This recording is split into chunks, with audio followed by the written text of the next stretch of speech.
Tumayo tayong lahat at manalangin. Dakilan naming Diyos, Ikaw ang pinagmulan ng lahat, buhay namin kaligtasan. Salamat sa pribilehiyong makapaglingkod sa iyo at tulungan mo kami na maging matapat. Through the pandemic, marami ang natakot, marami ang nagsarang churches, marami ang mga businesses na na-broke, pero salamat ng iyong biyaya ay muling napatunayan namin na walang pandemic, kundi ang pandemic o krisis ay nagiging daan lamang upang mas lalo pa na makita namin ang iyong biyaya. Salamat, Panginoon, sa leadership ng HBBC. Sa umagitan nito at sa umagitan ng iyong empowerment, we were able to pioneer in outreach coming from post-pandemic at ito pong HBBC Apari outreach na meron kami ngayon. We praise and glorify your name. Lord, I pray that you continue to bless our folks, Ma'am Evelyn, her family, our members, Brother Alpier and Rizanet who are with them right now as they celebrate. Alam ko po na pagkatapos ng service na ito, masaya sila who will partake their lunch fellowship and their service this afternoon. I pray that you will bless the message that I'm going to share about keep on enlarging our coast in spite of hindrances. Lord, purihin ang inyong pangalan. Thank you for our patriarch. Marami pa pong mga outreach na aming bubuksan sa taon na ito. I pray that we can catch the vision, that we can catch the passion, that all together we work for your glory. In Jesus' name we pray. Amen. You may be seated.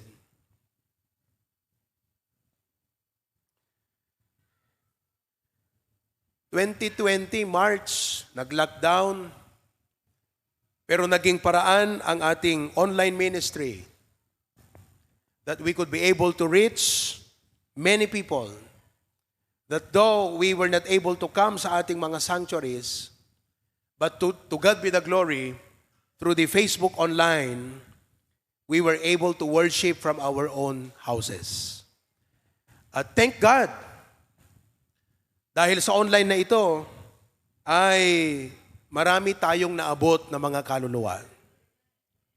Both here in the Philippines and around the world. Salamat sa Diyos na itong mga viewers natin ay nagpatuloy hanggang ngayon. Today, we have how many watching on Facebook? 1, 2, 3. Ready, get, set, go. We have 123 additional folks watching online right now. Some are in YouTube and sa ating website. Itong platform natin ng online ay hindi po naging madali. It was a concept that Preacher Glenn, our preacher in Hawaii, introduced to our church. Umuwi siya ng February with his family of 2020, in 2020 upang ayusin yung ating mga computers to prepare, not for the pandemic. Wala sa isip niya na yung gagawin ay para sa pandemya. Pinapanood lang natin yun noon sa news eh. China, madami ng mga nagka-COVID, na hospital, namamatay. So, Preacher Glenn started that February, and then naayos lahat. Nakapagpa-install pa tayo ng PLDT fiber. Na nung mga panahon na yon, mahirap magpa-install ng PLDT fiber. Wala pang, yung mga Converge. Hindi pa ganun kasikat ang Converge noon. Ang Globe, lahat ng mga other internets na nagbibigay ng serbisyo sa atin ngayon, ng internet. It was then the PLDT. At to God be the glory, last minute, bago siya lumipad, going back to Hawaii, nag-lockdown ng March, 15. 13 sila, 13 at 14. 13 sila umalis. Oo. So nalikodan da DJ lockdown. Praise God, hindi sila na-stuck dito. Pero iniwan niya ang isang mechanism na naging daan upang ang HBBC ay lalo pang pinalago ng ating Diyos. Nagkaroon tayo ng Facebook. I would preach and record my messages para sa mga Wednesday night prayer meeting at sa mga Sunday morning na mga lessons natin. Dumating yung time na halos gabi-gabi, meron na tayong mga service. Bagkat wala naman tayong ginagawa sa tahanan. Kaya naisip namin na imbes na tayo malungkot at imbes na kung ano-ano ang ating mga ginagawa, magkaroon na lang tayo ng mga series ng mga services. Kaya nagkaroon pa tayo ng Monday night, Tuesday night, halos every night, nagkaroon tayo ng mga services.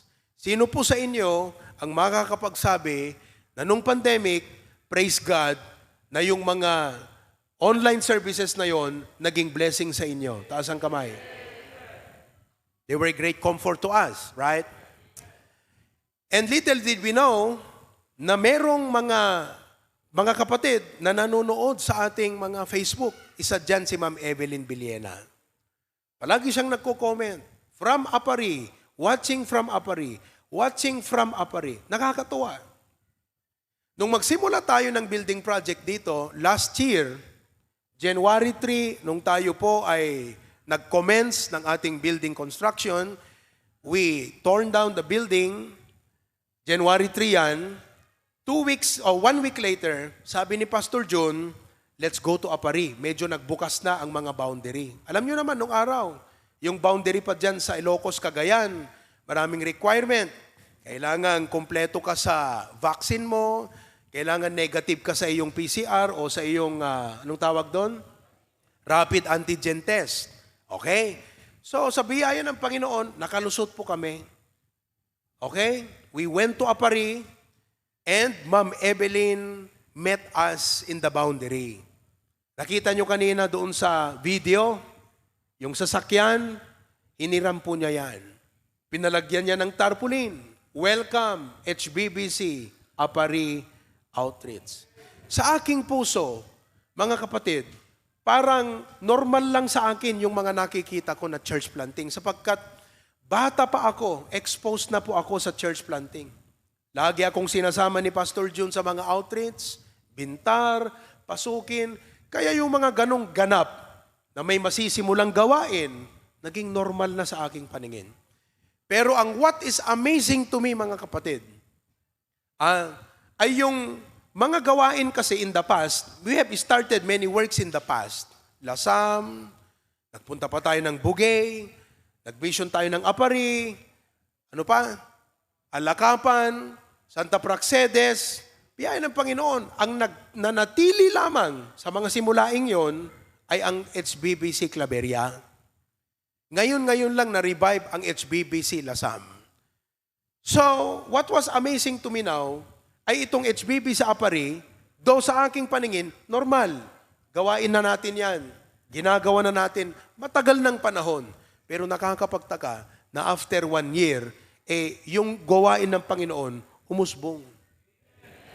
Even without a full-time pastor, walang full-time preacher, but with a committed sister in the Lord, in the person of Ma'am Evelyn Villena, who is 73-year-old, ang ating gawain sa Apari ay hindi lang nagpatuloy, lumalago pa hanggang ngayon.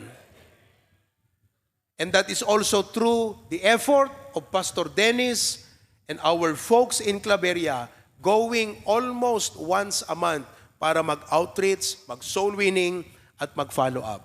To God be the glory for what He has done. Alam niyo mga kapatid, marami tayong mga maisip na mga hindrances in doing the work of God, in enlarging our coast. Ang topic natin sa taong ito, enlarging our coast. What I would like to deal with you, or for us to deal with, are the hindrances in enlarging our coast. How can we move forward when there are hindrances and obstacles and barriers? Sa dictionary, ang hindrance, ganito ang kanyang meaning. A hindrance is a thing that provides resistance, delay, or obstruction to something or someone. I want you to encircle the word resistance. Ang ibig sabihin ng resistance, parang lumalaban. Opposing force. Opposing force. Gusto kong maunawaan nating lahat na habang tayo ay paabante sa ating gawain, opening new outreaches, nagbubukas tayo ng panibagong mga outreaches, panibagong mga gawain, nagsisimula ng panibagong mga churches, magtatayo ng mga panibagong building, bibili ng mga bagong properties, bibili pa ng mga resources na ating kakailanganin, ay meron pong opposing forces. Sapagkat meron tayong kalaban o kaaway o hindi sang-ayon sa ating ginagawa. Yan ay walang iba kundi ang dyablo. Are you with me now? He opposes the work of God. Kung hindi niya man kayang pigilan, anong ginagawa niya? Delay. Anong ibig sabihin ng delay? Maitantan. Yung dapat mangyari next week, gagawin pa next month. Delay. O magbibigay siya ng obstruction. So yan ang ibig sabihin ng hindrance. Are you with me? Gusto nyo ba na ang ating HBBC family ay umunsad sa taong ito? Say amen. Would you like, how would you like for our church to give birth to another outreach called HBBC Hong Kong? Mahina. Amen? Let's go for it. How would you like to see our church starting HBBC Canada? Andyan si Ninong Sani. How would you like for our church to start HBBC UK? Yung iba sa inyo parang walang ka-idea kung ano tong mga sinasabi ko. Magsisimula tayo. Are you with me now? But there are hindrances to this.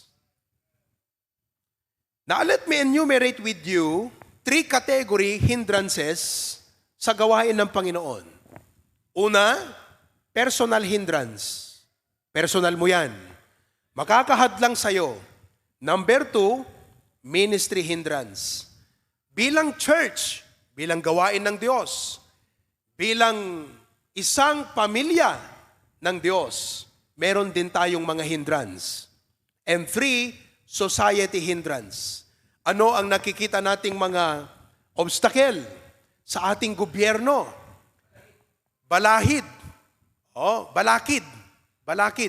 Yeah, balakid. Balahid. Balakid. Upang maipush through natin ang mga goals na to at ang mga plano na ito. Let's deal with personal hindrances. Personal hindrances would be the following. 1, our weakness and infirmities. Pastor, nahihirapan akong makiparte sa ating gawain sapagkat meron akong mga sakit o karamdaman. Sino sa inyo ang may mga sakit ngayon? Totoo yan. Pag may sakit ka, pag meron kang physical na kahinaan, limitasyon yan sa paggawa ng gawain ng Diyos. Pero, let us ask the Lord to turn our limitation into an opportunity. Huwag nating hayaan na yung ating mga physical na sakit o karamdaman o kahinaan ay maging hadlang sa ating paggawa ng ating tungkulin upang i-push through natin ang mandato ng ating Panginoon to go and preach the gospel. Amen? On the other hand, bilang mga kapatid, let us be aware of the physical condition of our brethren. Kung ikaw ay may kakilala na isang kapatid na alam mong may sakit, pwede bang itaas mo yung kamay mo? Mukhang hindi nyo naintindihan yung aking tanong. Nahirap kasi magtagalog eh. Kada kayo nga member, adda ka di amuyo nga kabsat nga masaksakit ita. Itayag mo ta imam no damom. Okay? Mga lalaki, nakikinig ba kayo? May pakialam ba kayo sa ating mga kapatiran o wala? Nanonood ba kayo ng ating prayer meeting? Nakikita nyo ba yung mga kapatid na may sakit doon? Taas ang kamay. Oo. That should be your prayer. That should be in your prayer list. Ngayon, si Tito Manny, one of our ushers, wala siya rito. Sapagkat ilang gabi na pag siya natulog, hindi siya makatulog na nakahiga. Kailangan niyang matulog na nakaupo. Kaya mong matulog magdamag na nakaupo. Ang iba sa inyo walang sakit, ang daming reklamo. Yung mga may sakit dapat ang may reklamo. Kasi hindrance sa kanila yon. But I want you to pray for him. Sino sa inyo ang medyo mabigat ang karamdaman ngayon, pero nandito pa rin sa church?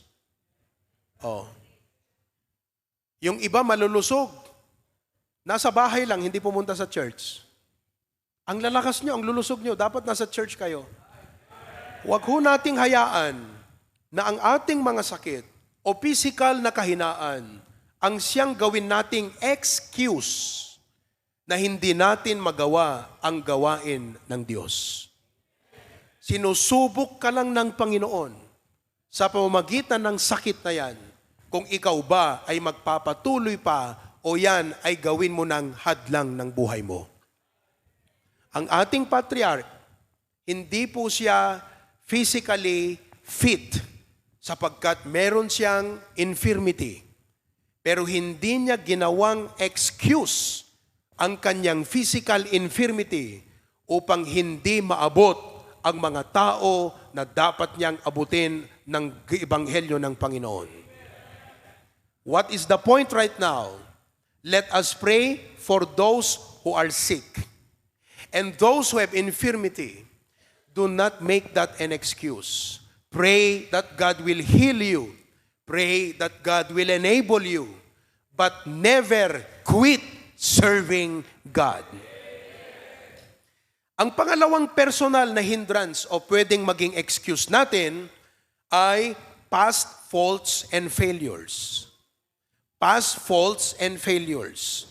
Pwede nating sabihin, Pastor, naaalala ko ang aking mga nagawa, mga aking kapalpakan, mga panahon na ako nahulog, nadapa sa aking Christian life, nakakahiya.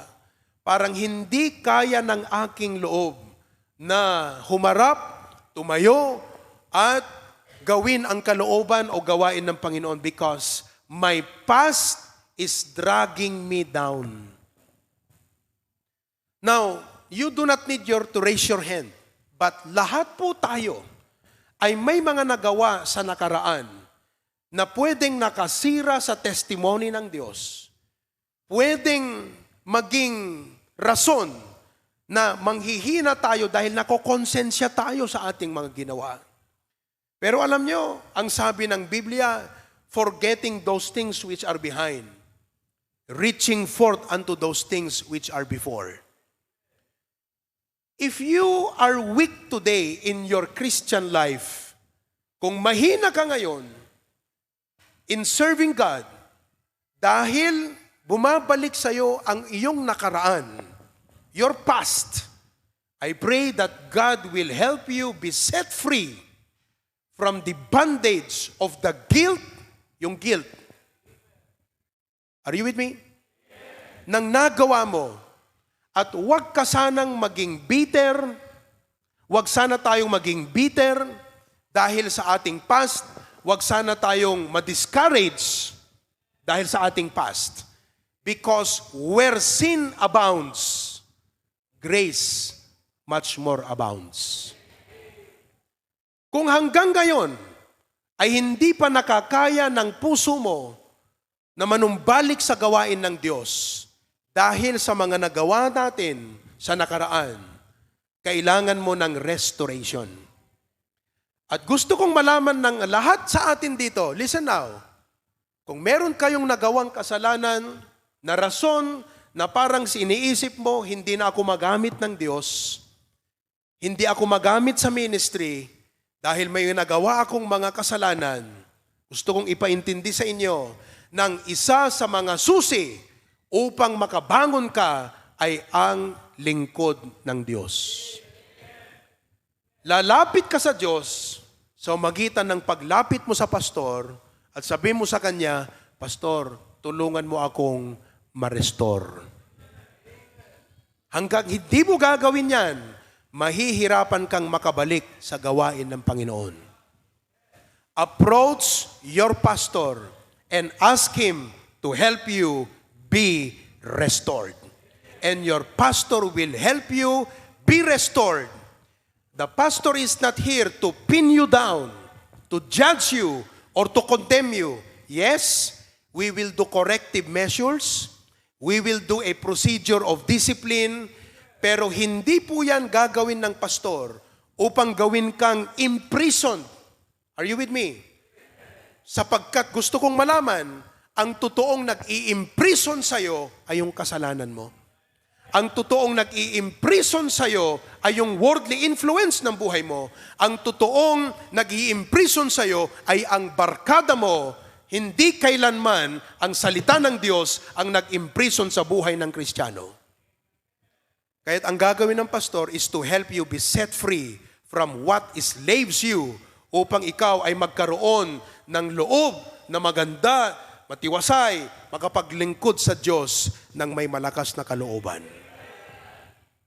Kung meron po sa inyo ngayong umaga, ang merong pinagdadaanang slavery o imprisonment sa kasalanan o worldly influence, lumapit po kayo sa pastor and ask him to help you be restored. Are you with me? Kagabi lang, meron ho akong ni-restore na bata. Kinausap ko siya. Sapagkat isa sa mga pinaninindigan ng HBBC, kahit noon pa, ay huwag kang sumayaw sa eskwelahan. Huwag kang sumasaling umaawit ng worldly song. Kinausap ko siya. At kakausapin kita kako, sapagkat ang goal ng aking puso is to restore you. Papaano mo ma-enlarge ang spiritual influence mo kung sinisira mo ang testimony mo? Hindrance po yun.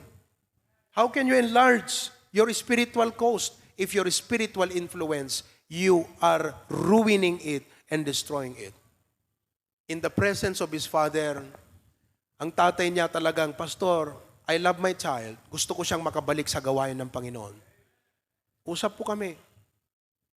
Sabi ng tatay niya, Pastor, yung Facebook niya, grounded.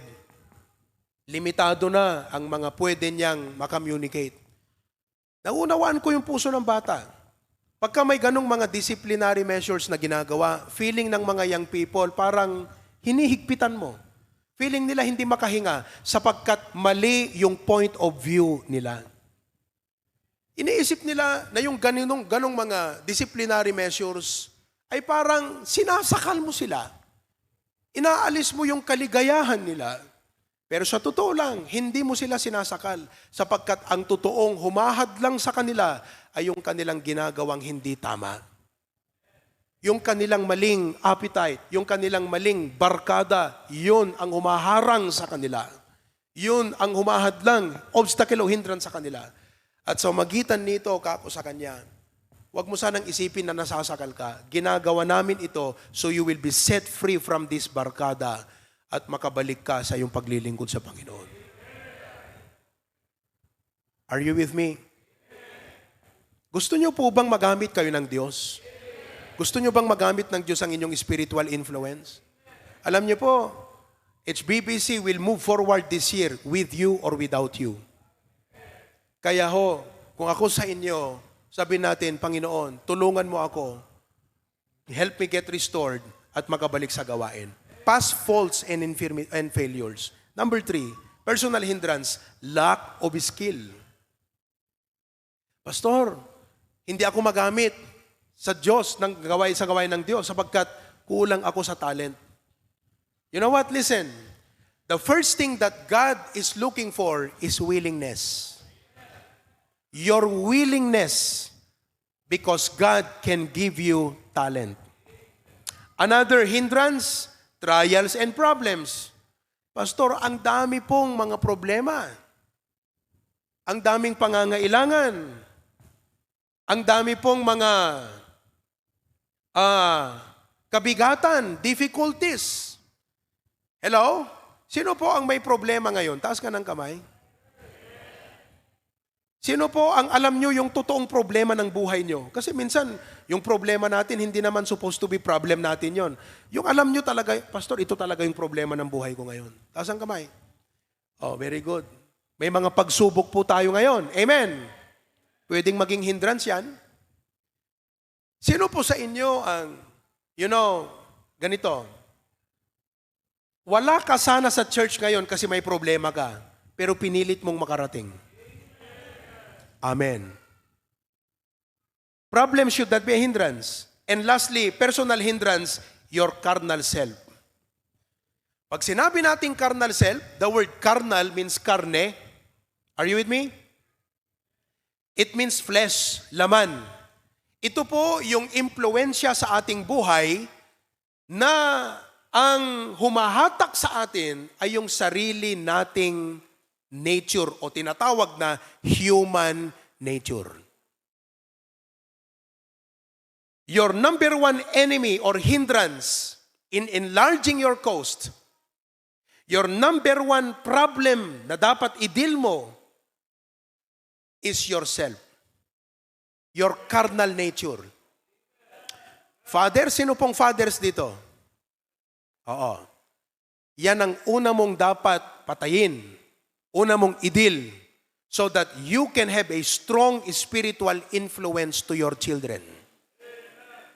If you cannot stop, if you cannot cut, and if you cannot deal with your sinful appetites, are you with me? Hindi ka magiging blessing sa iyo. Hindi tayo magiging blessing sa ating mga anak. We cannot enlarge our coast. We cannot be able to influence others. Hello? Oh, halimbawa, hanggang ngayon, nagmumura ka pa rin. Nagmumura, South Dacus. How could you be able to invite others to come? How could you be a blessing? Kasi kung nadantuking ka, yan, i-invite ako niyan. Pero nakarkaro pa yung South Dacus siya. Human nature, carnal nature. Baguhin mo na. Sabihin mo sa katabi mo, baguhin mo na yung pagmumura mo. Sana wala naman ditong nagmumura. Amen? Oh, halimbawa, di ba? Inuman. Paano mo mai-invite yan? Nakikiinom ka sa kanila. Nakikipag-inuman ka. Paano mo mai-invite? Nakita nyo? How can we enlarge our coast if we do not deal with these things? Actually, as a pastor, these are sensitive issues. At habang sinasabi ko ito, marami sa inyo nasasaktan. Sino po sa inyo ngayon, habang pinipreach ko ito, nasasaktan ho kayo? Hindi kayo nasasaktan? Hindi pwedeng hindi kayo nasaktan. Kasi kung hindi kayo nasaktan, manhid kayo. Dapat ho nasasaktan kayo. Nasasaktan ho ba kayo? Dapat lang ho masaktan. Kasi masakit ho, salita ng Diyos two-edged sword. Kino-correct tayo, nire-reprove, nire-rebuke. Amen? Pero ito po mga personal hindrance. Alam nyo, pag usapan natin ng hindrance, wag na kayong lumayo. Wag mo nang i-point. Ito kasi siya kasi Tignan mo na sa sarili mo. Sa buhay mo mismo, maraming mga hindrances. But you have to overcome these hindrances and keep on, move forward to enlarge your coast. Huwag mong isipin, mga kapatid, na ang mga mawawala sa'yo, parang sayang. Hindi po sayang ang nawala sa iyo kung ang kapalit nagamit ka ng lalo ng Diyos sa kanyang gawain. Hindi po sayang ang nawalang barkada, hindi po sayang ang nawalang bisyo, hindi po sayang ang nawala sa iyo na pleasure na hinahanap mo kung ang naging kapalit ay mas magamit ka pa ng Panginoon sa kanyang gawain. Ang totoong sayang ay yung hindi mo iniwan ang mga ito, hindi mo give up, hindi mo pinutol, hindi mo inalis sa buhay mo, at ngayon, hindi ka nagagamit to the maximum ng Diyos sa kanyang ministry.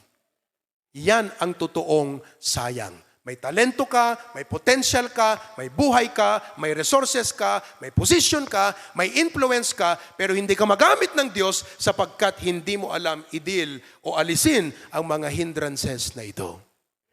Brethren, let's remove the hindrances. The Bible says, setting aside the weight, the obstacles, the sin that beset us, and the weight, and let us run with patience the race that is set before us. Ilagay mo nga yan, Hebrews 12:1, before I get to the next. Hebrews 12:1. Okay? Hebrews chapter 12, verse 1. Everybody read. Wherefore, seeing we also are compassed about with so great a cloud of witnesses, let us lay aside. Ano daw ang dapat natin gawin sa ating Christian life? Lay aside every pabigat. Ang bisyo, pabigat sa Christian life mo yan.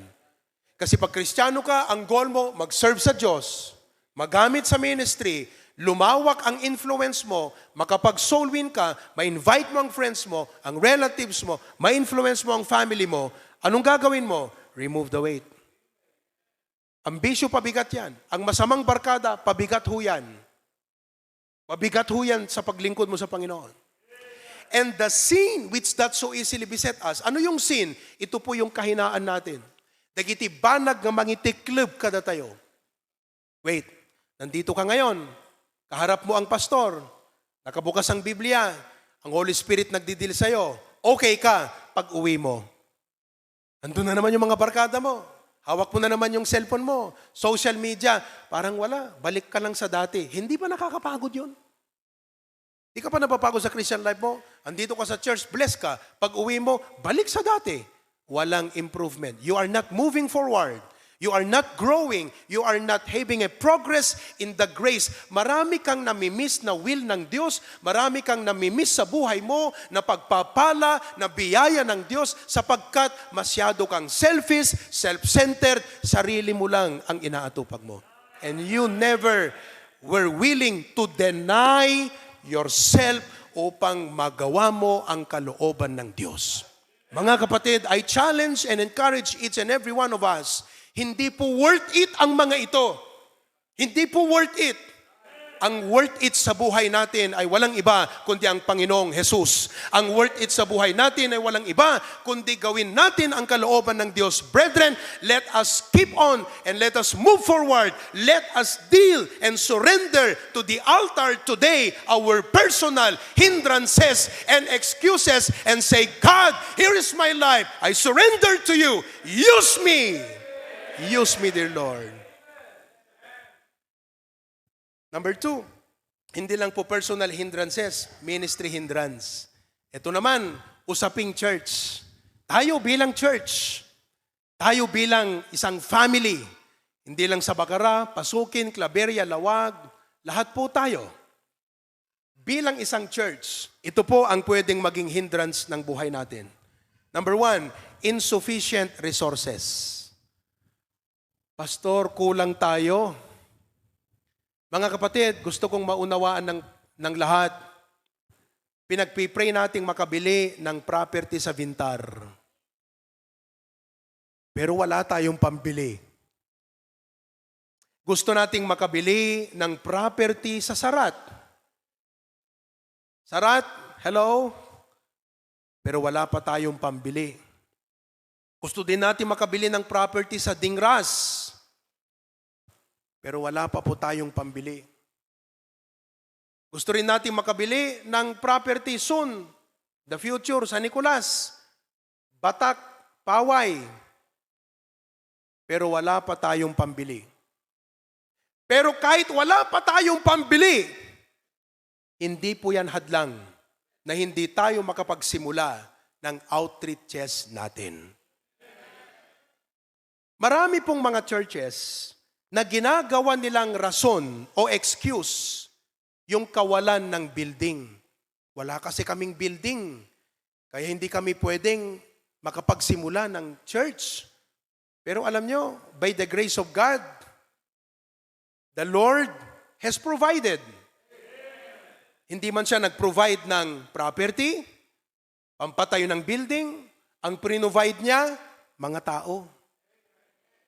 Mga tao na may bahay. Amen. Kaya ngayon, to God be the glory, hindi po hadlang ang kawalan ng building. Meron tayong outreach sa Nicolas. Bahay nila Brother Enan. Meron tayong outreach Dingras. Family house nila Brother Ray. Meron ho tayong outreach Sarat. Bahay ni Ma'am Erlinda. Ngayon, may outreach tayo, panibago sa Bintar, bahay nila Brother Ryan. May outreach po tayo ng Karwan, extension ng bahay ni Tata Sani. Ang pinapanalangin natin ngayon, sana bigyan tayo ng Diyos ng ganun uli sa Paway at Batak. Hello? Hindi hindrance yung lack of resources. Money will not be a problem because that is God's problem. Our concern is to obey Him. Next, insufficient manpower. Insufficient manpower. Kulang tayo sa tao. Kulang tayo sa tao. So sa hindrance na ito, ang gagawin po natin, mag-training tayong lahat. Kaya ngayong hapon, 2:30, lahat ng mga members all around Ilocandia, dito sa Ilocos Norte, let's come together here 2:30 and continue our training. 2:30 po tayo. Next, another ministry hindrance. Ito ay nakakapagpabagal. Lukewarm Christians. Anong ibig sabihin ng lukewarm? Hindi mainit, hindi rin malamig. Mga Kristiyano, mga member na walang pakialam sa ministry. Lukewarm. Hindi mo alam kung mainit para sa Panginoon, hindi mo rin alam kung malamig. They are lukewarm. This is another hindrance. And another hindrance in ministry, casualties. Ano tong casualties? Mga members na nagloko. Mga members na nagbabackslide. Mga members na umaalis. Siyempre, nakakasira, nakakahadlang, nakakapagpabagal. But I would like to encourage each one of us that in spite of this, ang dapat nating sabihin, just like the Apostle Paul, Acts 20:24, none of these things move me. Tignan mo yung katabi mo. Tignan mo lang yan. Okay? Sana yung katabi mo, 10 years from now, matapat pa rin siyang naglilingkod sa Panginoon. Sana, 10 years from now, and you pray that he will not become a casualty or he will not become a lukewarm Christian. Number 3, society hindrance. Okay? Ano itong mga society hindrance natin? Like what? Worldly influence. Pag sinabi nating influence, it is a force. Power. Alam nyo, ang pinakamalaking influence ngayon? Social media. Are you with me? Social media. Ang social media, pwedeng maging hadlang. Okay? Why? Because worldly influence is prophesied in the Bible in 2 Timothy 3:1-5. 2 Timothy 3:1-5. Okay? Let's look at what the Bible says. This know also that in the last days, perilous time shall come. Ano yung tinutukoy niyang panahon? Anong panahon? Anong araw? Everybody say, last days. Huling araw. Okay. Sa palagay nyo, nasa last days na tayo o hindi pa? Ano ang karakteristik ng last days? Perilous time. Anong ibig sabihin ng perilous? Napeggad. Napeggad. Verse 2. Bakit napeggad? For men shall be lovers of their own selves. Paano ka makapag-recruit ng tutulong sa ministry kung wala siyang pag-ibig sa ministry, sarili niya lang ang iniibig niya? Hindrance yun. Naintindihan niyo mga kapatid? Mahal niyo ba ang gawain ng Diyos? Mahal niyo ba ang Diyos?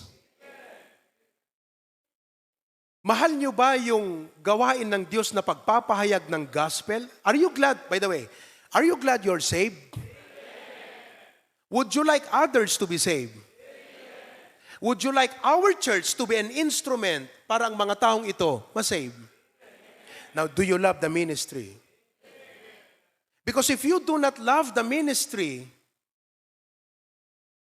how would you take part in the ministry? Lovers of their own selves.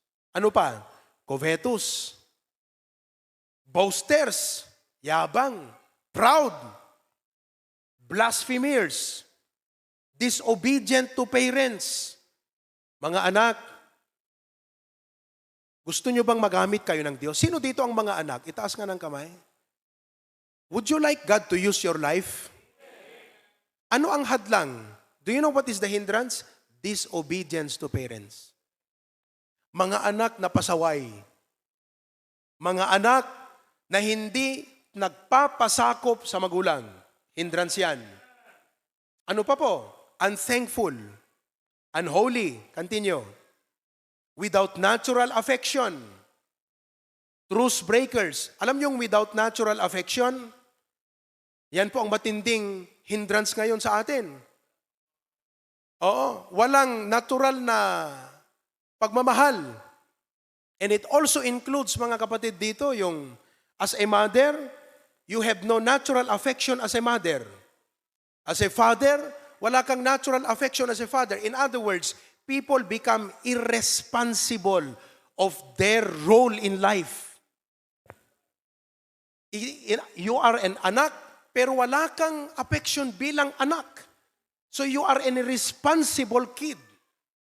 Because of this irresponsibility, we make a mess. We create chaos and trouble. And this is what's happening in the world today. Kaya ang hirap pong maabot ang mga tao. Ano pa? False accusers, incontinent, fierce, despisers of those that are good. Ibig sabihin, may mga tao na habang nandun tayo, nangangaral, tinatawanan tayo. Despisers. Sino po sa inyo nakakaranas sa trabaho, sa eskwelahan, pinagtatawanan ka sa stand mo bilang Baptist? Meron ba sa inyo rito dahil nakapalda ka lagi, pinagtatawanan ka? Dahil hindi ka sumasali sa ilang mga events, dahil alam mo na makakasira sa Christian life mo, sa testimony mo, they despise you. Despisers of those that are good. Ano pa po? Traitors, heady, high-minded, lovers of pleasures. Kaya ang hirap po, listen to me now, hindrance to sa society. Ang hirap pong i-win, i-reach out, imbitahan ang mga tao sapagkat wala po sa kanilang puso ang Diyos. Ang Diyos nila, mga kalayawan sa laman. Pleasures. Nasaan ang maraming tao ngayon? Nasaan sila? Sige nga, nasaan po ang mga tao ngayon? Mall. Hindi naman masamang mag-mall, pero nagiging masama kung dapat nasa church ka, pero mas pinili mong ano ba yon sa Tagalog? Maglakwat siya sa mall, samantalang dapat nasa church ka. Kita nyo, ang tao, mas pipiliin niyang maglalakwat siya kaysa mag-church. Lovers of pleasures. Mas pipiliin niyang mamasyal kaysa mag-church. Mas pipiliin niyang magbibisikleta dyan, mga young people na lalaki, kaysa mag-church. Mas pipiliin niyang mag-basketball kaysa mag-church. Mas pipiliin niyang sumama sa mga barkada niya sa picnic kaysa mag-church. Lovers of pleasure. Sino po ang may inimbita na sana dumalo ngayon, pero ibang pinuntahan niya? Sige nga, sino pong may inimbita? May inimbita ka? Oo. Si Tito Ray may inimbita, pumunta wala. Oo.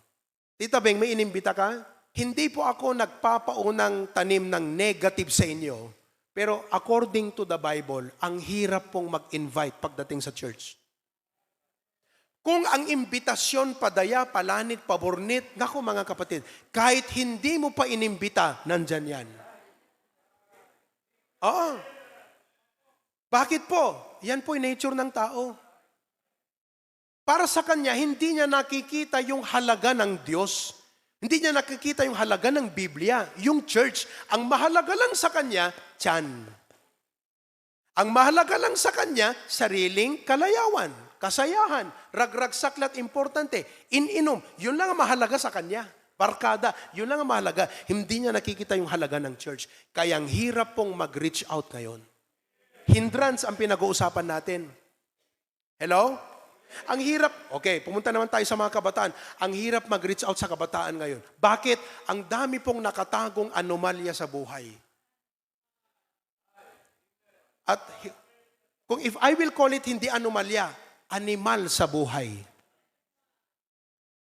Na ito po ang nagpapagana, nagpapaikot, nagpapaandar ng kanilang utak, ng kanilang damdamin, ng kanilang puso, kaslada la masansansil mo, kaslada la maalalya kakabsat, kaya pag lumapit ka, ishare mo ang gospel, may resistance, hindrance.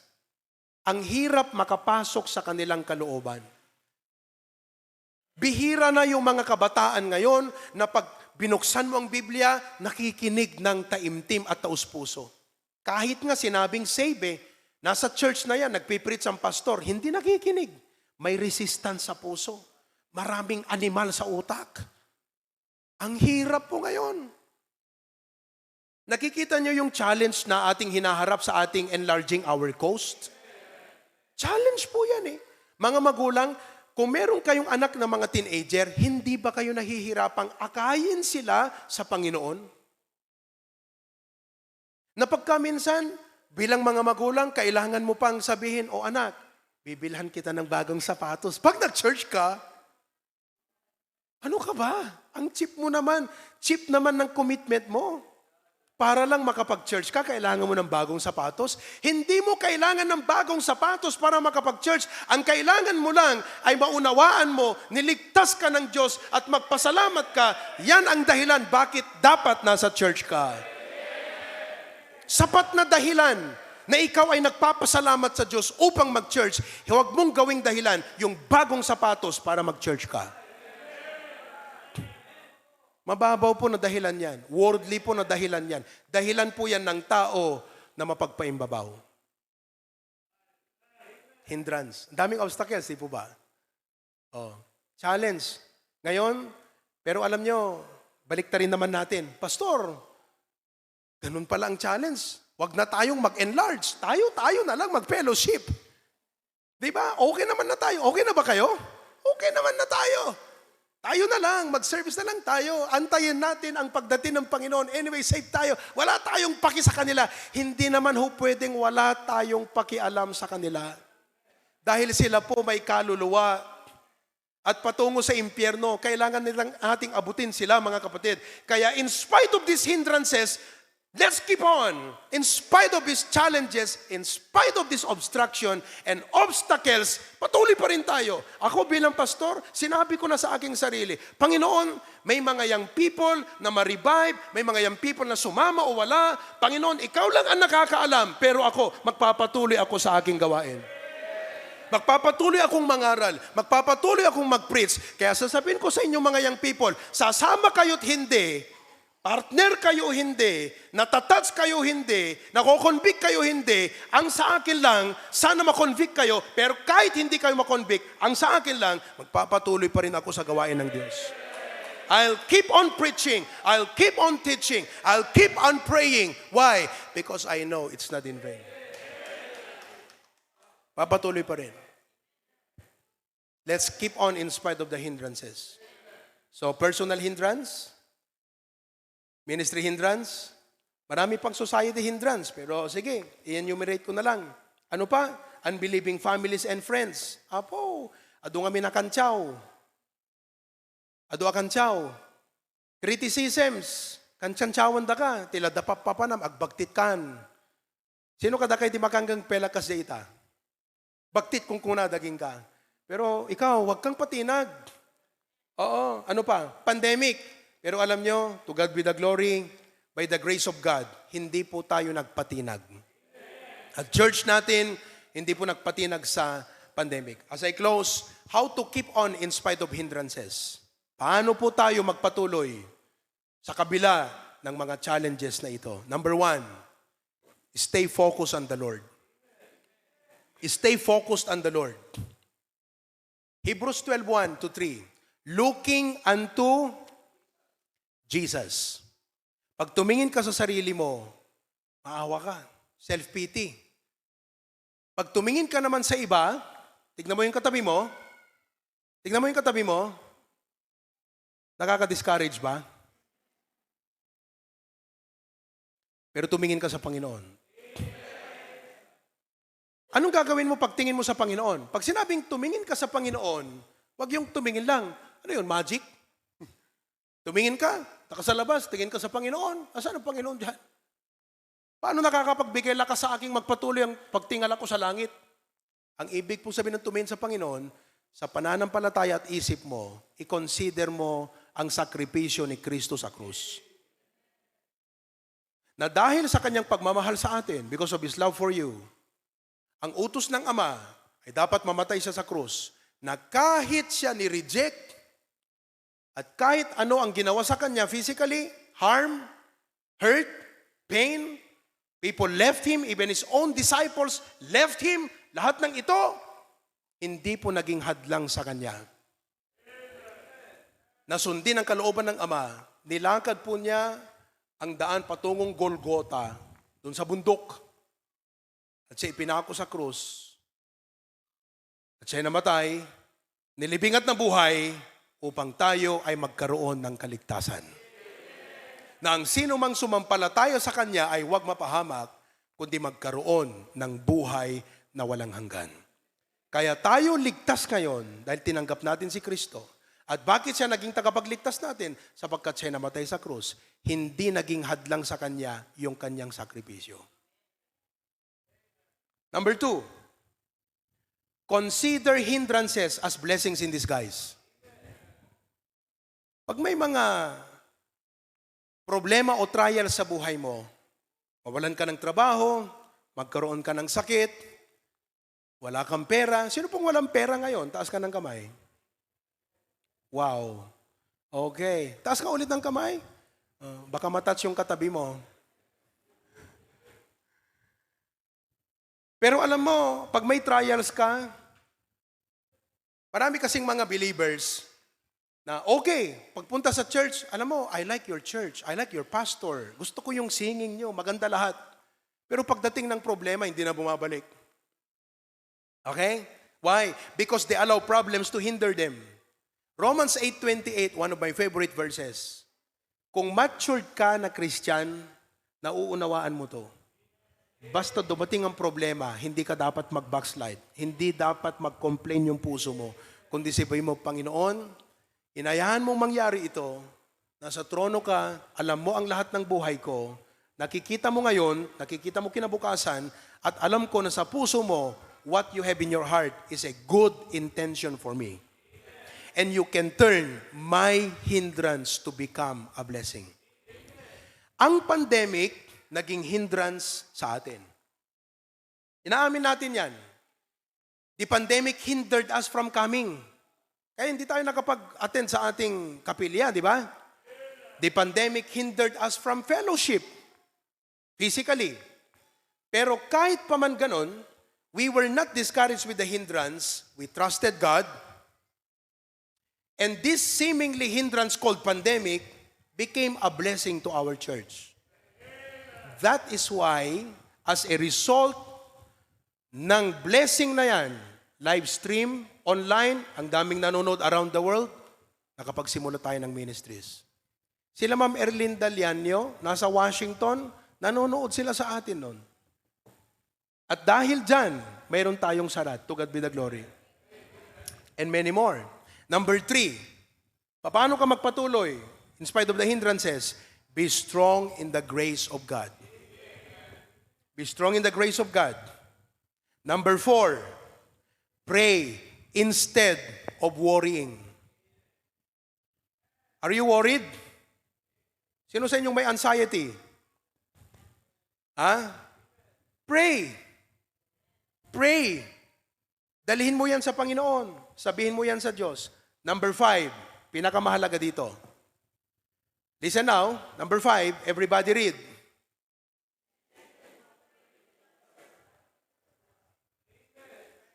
Okay. Anong topic natin? Anong topic natin? Keep on enlarging our coast in spite of. Okay. As a church, as members, makinig, mga kapatid, sa Panginoon, ang isa sa mga mahalagang susi upang tayo ay makakapagpatuloy at mai-push through ang mga plano na meron tayo sa taong ito, mga kapatid, ay hindi lang ang pastor, kundi ang inyong submission, cooperation sa lingkod ng Panginoon. Hebrews 13:17, obey them that have the rule over you. Obey them. Makinig.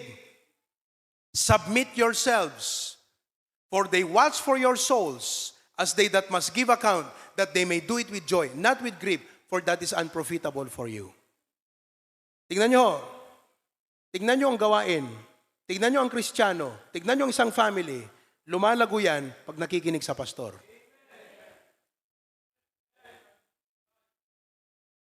Wala kang makitang Kristiyanong lumalago na hindi nakikinig sa pastor. Sapagkat nasa Bible po yan. Ang duty naming pastor, magpakain, i-protect, paalalahanan kayo, i-remind, i-warn. Okay? Naririnig nyo na, ang daming preaching. Minsan, misinterpret nyo pa. Pinapatamaan ako ni pastor. Talaga, kailangan mong matamaan. Kasi kung hindi ka matatamaan, paano ka magigising? Paano ka marirevive? Paano makokorek yung maling direksyon ng buhay mo? Kasi mali na eh. Para kang isang tupa, sheep, karnero, you are going your own way. Hindi ka na nakikinig sa pastol ng tupa, ng flock. Wala kang makitang Kristiyanong lumalago, church na lumalago, outreach na lumalago, key person na lumalago na hindi nakikinig sa pastor. Ang susi upang tayo ay patuloy na lumago, lumawak pa, at umangat, umasenso sa pananampalataya ay ang iyong pakikinig sa lingkod ng Diyos.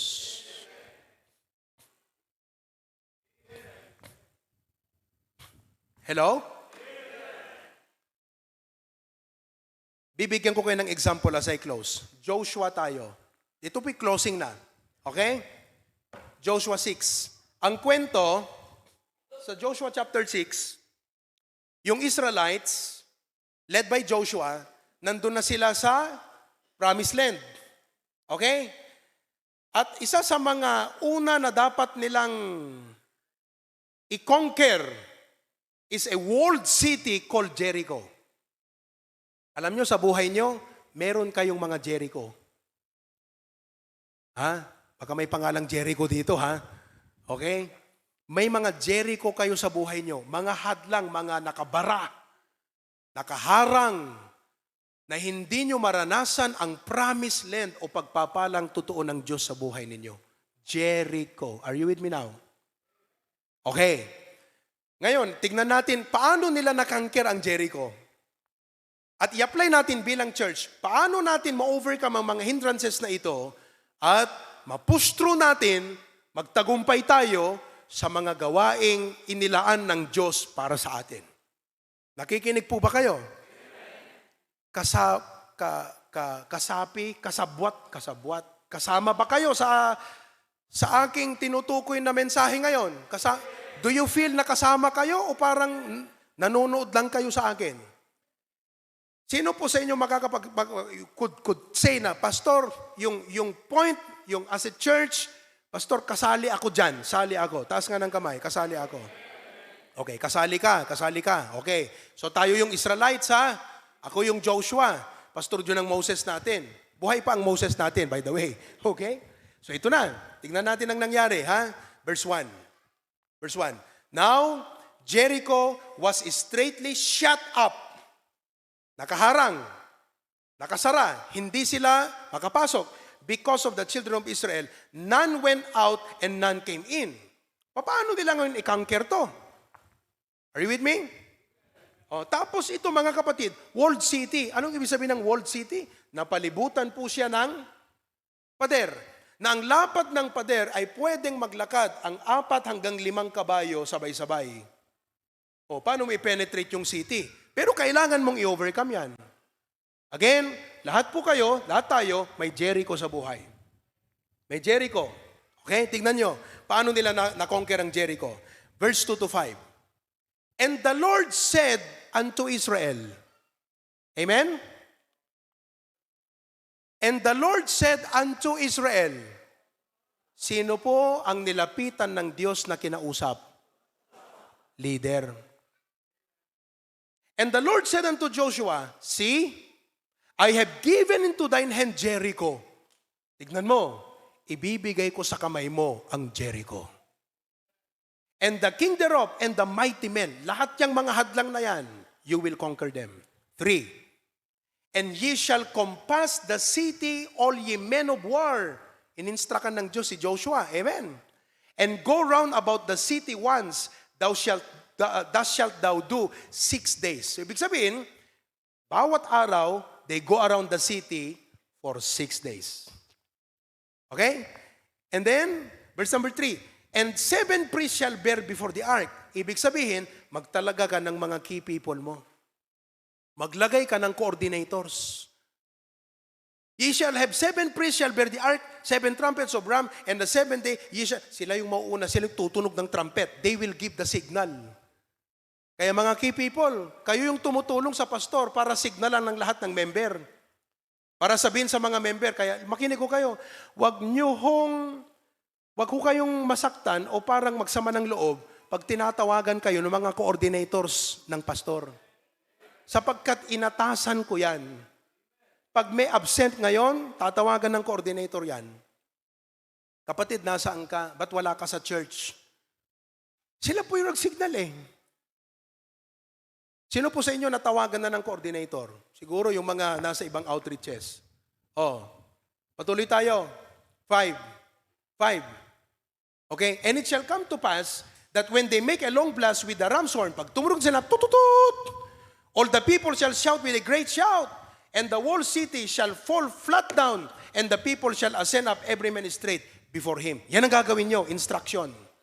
Ibig pong sabihin, mahalaga na ang pastor, nauunawaan niya ang kalooban ng Diyos, nire-relay sa tao, at nagtatalaga ng mga key people, faithful men, na tutulong sa kanya upang magkaroon ng pagkakaisa sa paggawa ng gawain. Nauunawaan po ba? Hello? Okay, ito na. Ito na si Joshua, verse 6. Buhay pa kayo? And Joshua the son of Nun called the priest. Tinawag niya yung mga coordinator. Sabi niya, take up the ark of the covenant. Let 7 priests bear 7 rams. Sige, marcha na kayo. Verse number 7. And he said to the people, pass on, go ahead, compass the city. Simulan na. Sumunod yung mga tao. Hello? Upon the instruction of Joshua. Eto na, verse 8 and 9. And it came to pass, when Joshua has spoken unto the people, buong church na to, that the 7 priests bearing passed on before the Lord, blew with the trumpet, and the ark of the Lord, of the covenant of the Lord, followed them. O dinagmarcha na po sila. Tuloy-tuloy yan hanggang verse 9. 16. And it came to pass at the 7th time, when the priests blew with the trumpet, Joshua said unto the people, shout! Amen! Ayan na, dyan tayo. Sabi ng pastor, amen! Walang nag-amen. Kaya wala tayong victory. Sabi ni Joshua, shout! Sumigaw yung mga tao. Pag hindi ho sila sumigaw, do you think nabasag yung wall of Jericho? Hindi po, sapagkat parte yan sa utos ng Diyos. Sumigaw kayo. Amen? Alam nyo bakit hindi maka-amen ng iba sa inyo? May mga questions sa utak. May mga confusion sa utak. May mga discouragement sa utak. May mga resistance sa utak. Kaya hindi kayo maka-amen. Paano kung magtatagumpay? Paano ho tayo magtatagumpay? Sabi niya, shout! For the Lord hath given you the city. Binigay na ng Panginoon sa atin. O di sumigaw silang lahat. And you know what?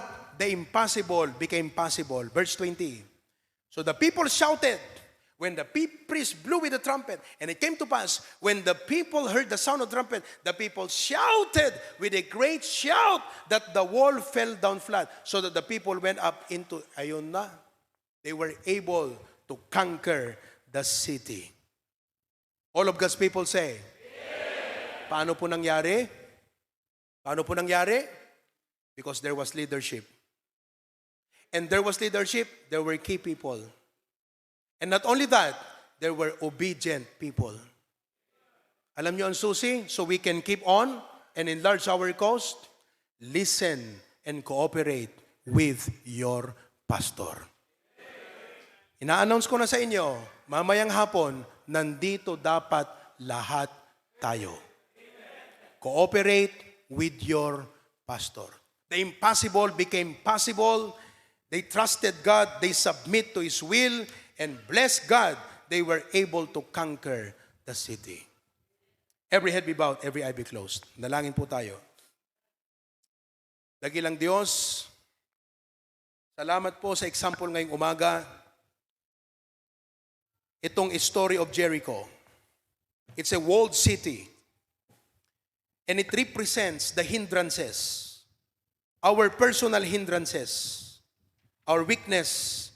Our past faults and failures. Our trials and problems in our carnal self. It represents ministry hindrances. Kawalan ng pundo o kakulangan. Lukewarm Christians.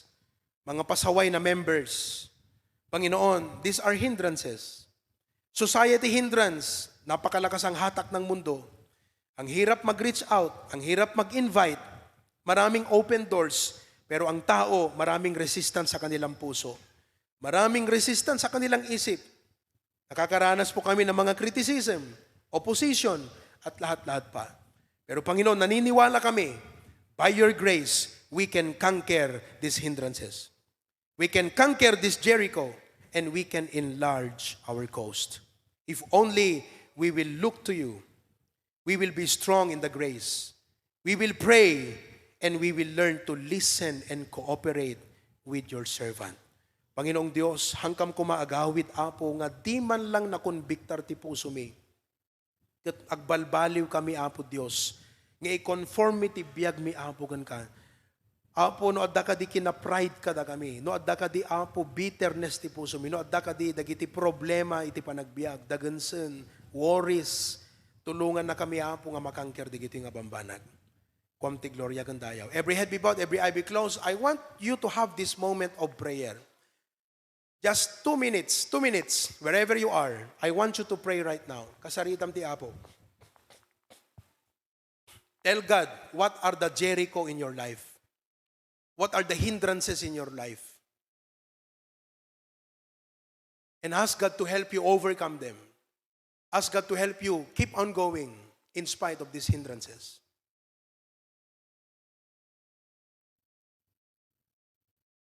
Kung ang hindrance sa buhay mo ngayon ay kawalan ng pananampalataya, ask God to give you strong faith. Sabi lagi ng ating patriarch, the biggest hindrance in ministry is not finances, but lack of faith.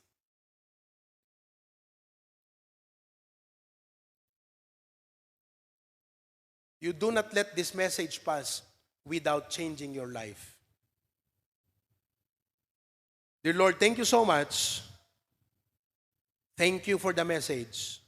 We give you glory, honor, and praise. In Jesus' name. All of God's people say,